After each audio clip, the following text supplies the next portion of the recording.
The vision is to drive job creation and investment into the green economy. And we do this in the following sectors. So we look at water, sustainable transport. We also do industrial symbiosis. We have renewable energy, green finance, sustainable agriculture, and circular economy, which is the sector that Roan and I are representing. We try to see how we can unlock barriers and drive investment through circular economy interventions. And so we've been working on a project in the textile space. We do this across other industries as well, plastics industry. We've also worked a little bit with the electronic waste industry. We're looking at driving circular economy interventions to unlock jobs and investments. I'll be handing over to Roan to tell you a little bit more about our initiative. So what we've done so far this year is we'll play 3 workshops, one in Cape Town, one in Durban, and one in Johannesburg. And the whole idea was you talk to the key stakeholders in the industry to understand the challenges that they're faced with and whether or not a collaborative initiative would actually help to solve each case.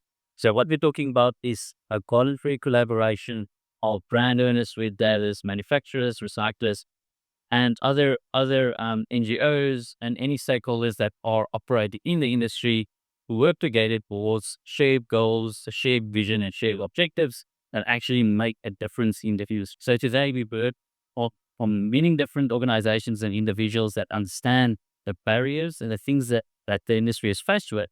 What we're talking about here is going forward, what can we do together collaboratively to actually overcome some of those challenges. So we had the workshops. That was the one in Durban, that was the one in Johannesburg, and that was the one in Cape Town.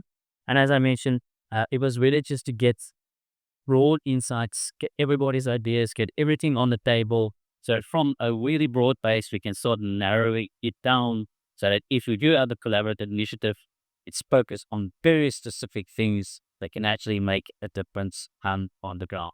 I will know the challenges that we faced in the industry. It's really this regulations. Everybody talks about EPR all the time, but we've also had the EPR panel just now. EPR isn't necessarily a silver bullet for the challenges that we're faced with. It's one intervention that can be part of the package of solutions that we implement. So there's really investments required, there's training required. There was a consumer education mentioned earlier. So there's so many different challenges that the different stakeholders are faced with, and that we really need to talk about it and figure out what are the almost the key levers that we can potentially focus on that can unlock the potential of industry for both creating more circularity, but also creating more investments. So this initiative that you're working on isn't only about sustainability.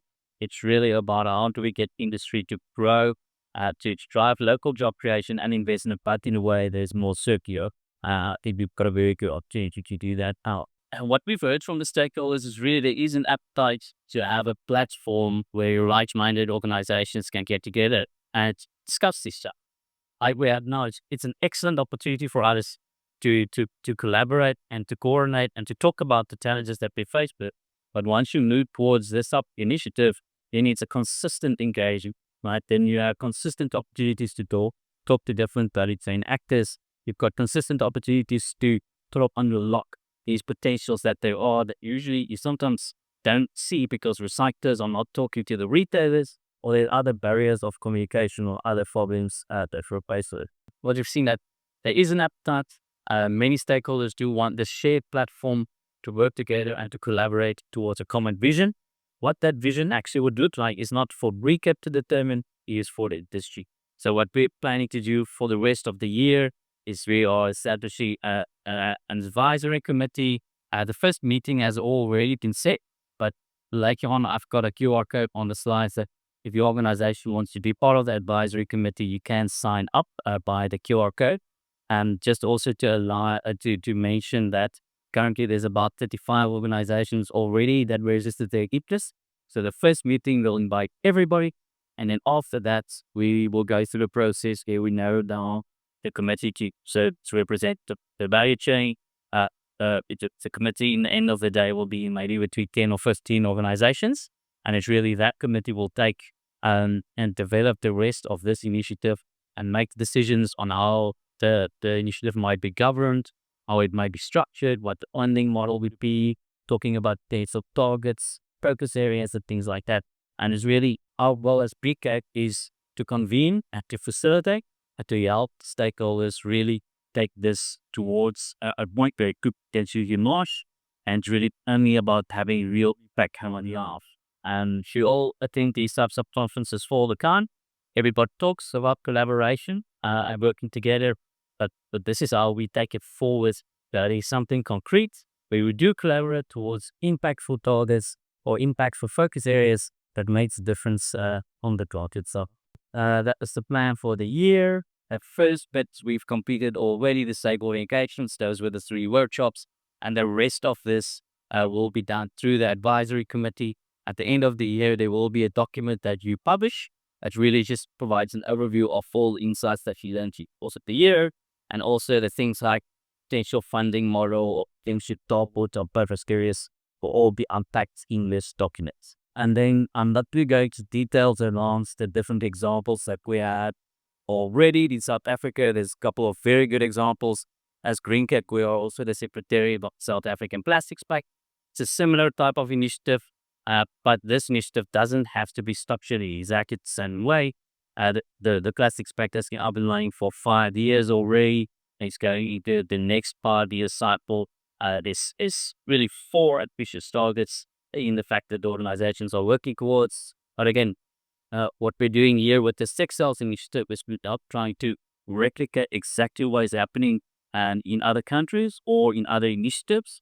It's really to listen to the industry and to develop something that will make sense and that addresses some of the challenges that the industry stakeholders will face. In the textile space, there is a number of international initiatives as well in other countries. Again, we are engaging with RAP. You use the Secretariat of the UK Textiles Pact to understand what has worked there, how it's structured, and things like that. So we can learn from that, but don't have to replicate the exact same model. We can cater, we can hand it to a South African context. Just to show what the targets look like, I mentioned that there's 4 targets for Plastics Pact. The UK Textiles Pact has 2 targets, one that's focused on corporate emissions, the other one that's focused on water. Again, we can talk a bit, the whole point of the advisory committee will be to discuss example targets like for the UK Textiles Pact, but really to develop specific things and that makes sense in Southern Africa. It might not even need to have targets. It can have key focus areas that just coordinate and makes the collaboration structured towards a shared goal and a vision. But that's something for us to discuss in an advisory committee. And then the food loss and waste initiative has 1 key target, which is a perfect reduction of per capita food waste by 3 to 6. So you can see the differences already. 4 targets for the Plastics Pact, 2 targets for the UK Textiles Pact, and 1 target for the food loss and waste initiative. From our perspective, it really does help to have proper targets, something to aim for. But again, it's not for BCAC to determine. It's all the advisory committees to make that set of the day.